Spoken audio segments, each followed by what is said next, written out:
أنا تعبت أوي. ما كنتش أتوقع إن العالم بتاعي ينهار بالطريقة دي.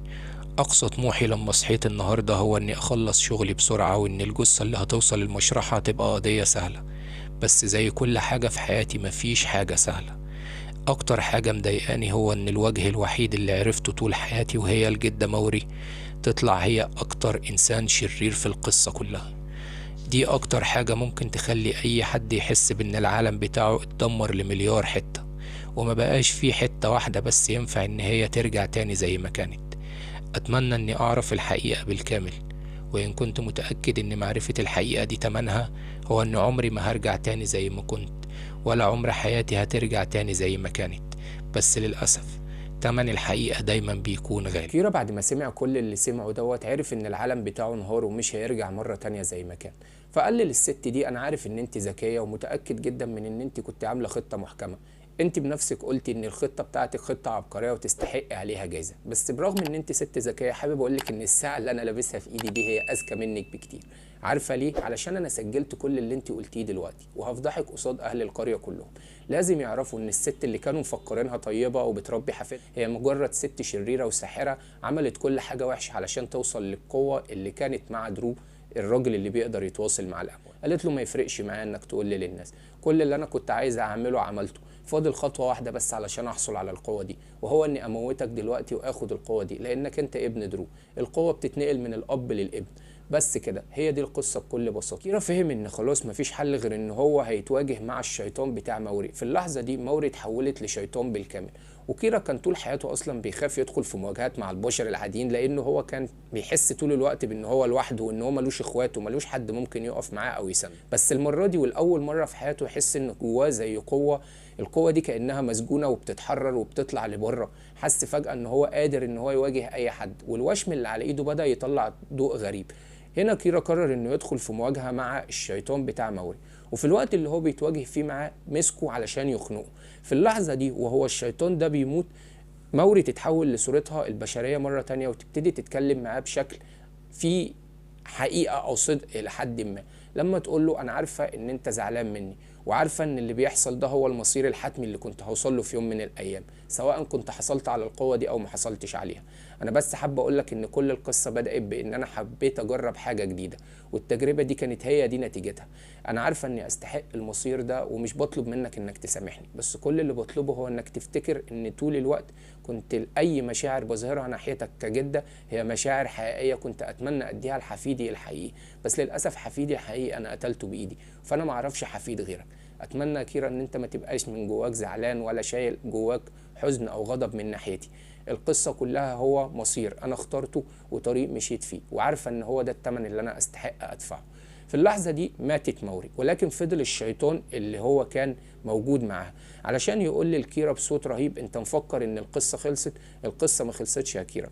الحاجة او الاتفاق اللي كان ما بيني وما بين موري هو ان اللي هيقتلها هيقدر يحصل على القوة بتاعتي. يعني كده ببساطة انت ما تخلصتش من قوة الشر، بقيت انت قوة الشر. علشان في اللحظة دي يدخل الشيطان ده جوه جسد كيرا هو كان. المهم انه هنا قرر انه يكمل الجزء الثاني من القصة، وهو انه يحكي لاهل القرية على كل حاجة حصلت.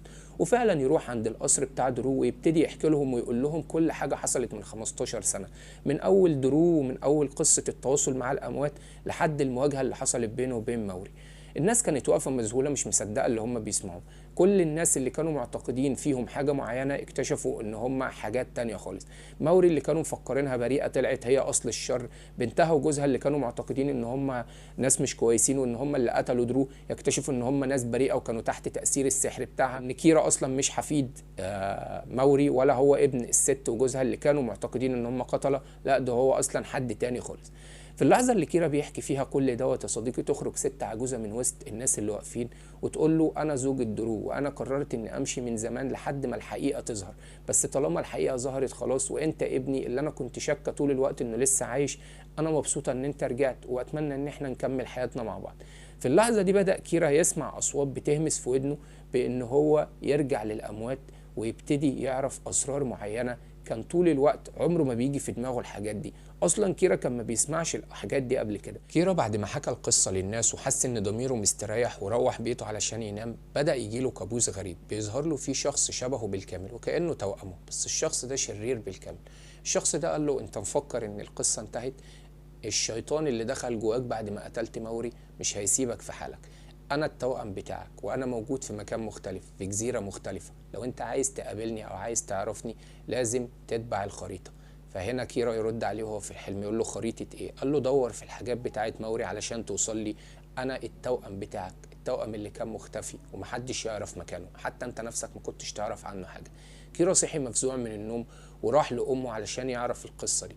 فسألها قال لها أمي هو أنا كنت مولود لوحدي ولا كان في حد تاني معايا؟ أمه قالت له إنه هي فعلا ولدت توأم، بس التوأم التاني دوت اتقال لها إن هو مات وقتها من كتر ما هي تعبانة، فهمت إن في ولد هو اللي عاش والتاني مات. وبعد فترة حصل له هو الحادثة بتاعته كيرا يعني، وكده هي اعتقدت ان الاتنين ميتين برغم احساسها ان كيرا كان عايش، واحساسها طلع صحيح في النهايه. لكنها قالت له حاجه غريبه جدا، قالت له انت تعرف ان انا ساعات كتير زي ما كنت بحس ان انت عايش كنت بحس ان اخوك هو كمان عايش، بس ما اعتقدش ان ده حقيقي. اصل مين اللي كان من مصلحته يضحك عليا ويموت ابني اللي هو ما كانش لسه اصلا في حاجه، ولا كان معروف ساعتها موضوع النبوءه بتاعت درو ولا كل الكلام ده. كيرا خد الكلام ده وهو حاسس انه العالم بتاعه اللي هو كان معتقد انه هو بدأ يبنيه مرة تانية، العالم ده اتدمر زي ما اتدمر في المرة الاولانية ومش هينفع يتبني مرة تانية. كيرا قاعد يفكر طب انا اوصل للتوأم ده ازاي؟ المهم راح يفتش في الحاجات بتاعت موري علشان يشوف القصة دي فيها ايه. قعد يدور لحد ما تعب من التدوير، وفجأة لقى وقع من الكتاب اللي كان في الدولاب لفافة صغيرة. فتح اللفافة دي لقاها خريطة. الخريطة دي موجود فيها جزيرة، الجزيرة دي مش معروف مكانها فين، جزيرة كأنها يعني مرسومة بشكل غريب أو مش مفهوم. فبدأ يسأل واحد مؤرخ موجود عنده في الجزيرة ويسأله عن الخريطة دي وعن الجزيرة دي. فالراجل ده قال له حاجة غريبة جدا، قال له الجزيرة دي فعلا كانت موجودة في يوم من الأيام، لكن البحر بلع الجزيرة دي وما بقتش موجودة. هي تاريخ الخريطة اللي معاك دي قد ايه؟ قال له أنا مش عارف تاريخ الخريطة دي قد ايه، ولكن أنا عايز أعرف مكان الجزيرة دي فين بالظبط، حتى لو كانت هي غرقت ممكن توصلني بالمكان ده. المؤرخ قعد يدور في السجلات والأرشيف اللي موجود عنده، وفي الآخر طلع كتاب. الكتاب ده موجود فيه خرائط خاصة بالجزيرة اللي هم عايشين فيها والقرية بتاعت زنديا وأماكن تانية كتير. وقال له هي دي الخريطة اللي ممكن توصلك للجزيرة دي، بس حابب أحذرك تحذير مهم، الجزيرة دي مش أي حد يقدر يدخلها، ده لو لقيتها أصلا، بس لو لقيتها وحاولت إن أنت تدخلها لازم يبقى معاك المفتاح. الراجل ده قال له الحاجة دي وقعد يبتسم بطريقة غريبة جدا. كيرا حس ان الراجل ده عارف سر هو ما يعرفوش، فقرر ان هو يسأله بشكل ودي. قال له طب انا عايز اسألك سؤال، هل انت تعرف حاجة انا ما اعرفهاش؟ فالراجل قال له انا مش هينفع اقول لك اللي انا اعرفه دلوقتي، روح دور على المفتاح، ولو لقيته وقدرت توصل للجزيرة دي انا هقدر اساعدك بالحاجة التانية اللي اعرفها، بس لحد ما انت تلاقي المفتاح ده انا مش هقدر اساعدك.